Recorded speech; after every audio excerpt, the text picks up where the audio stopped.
I forlængelse af den sidste video, jeg lavede omkring hvad skal vi sige, altså gode råd til, hvordan man angriber Town Hall 8 baser med drager. Så lad os lige prøve at kigge på den her Town Hall 9. Som sagt, der er 2 spørgsmål, man skal stille sig selv. Det første, det er,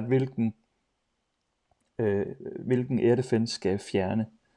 Og man skal tænke, at man skal fjerne den air defense, der gør det muligt efterfølgende at få sine drager ind for en flanke, således at de her drager, de kan angribe begge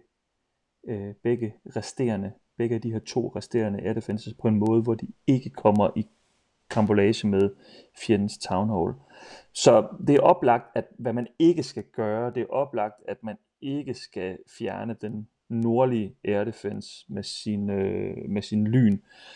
Fordi hvis man gør det, så er der ingen måde at kunne komme ind til de her 2 air defenses, uden at man på en eller anden måde kommer i karambolage med town hall. Hvis man angriber herude fra siden, så vil dragerne flyve ind her, og så får man det problem, at dragerne skal forbi town hallet, før de kan komme om til denne her air defense, og tilsvarende fra den anden side.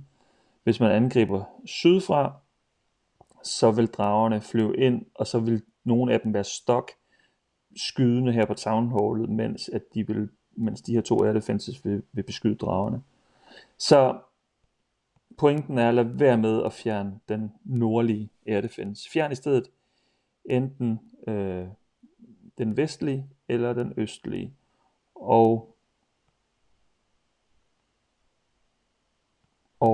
hvis vi kigger på, hvordan hans air defense står, så synes jeg, det er oplagt, at det vi gør, det er, at vi fjerner den østlige air defense. Og hvis vi gør det, så giver det pludselig straks mening at sige, at vi skal selvfølgelig sætte vores drager ind på denne her flanke. Hvis vi gør det, så vil de flyve ind her, og de vil flyve ind her, og den her vej ind.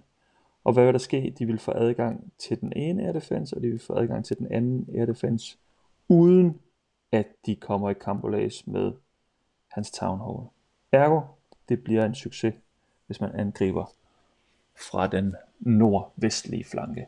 God fornøjelse.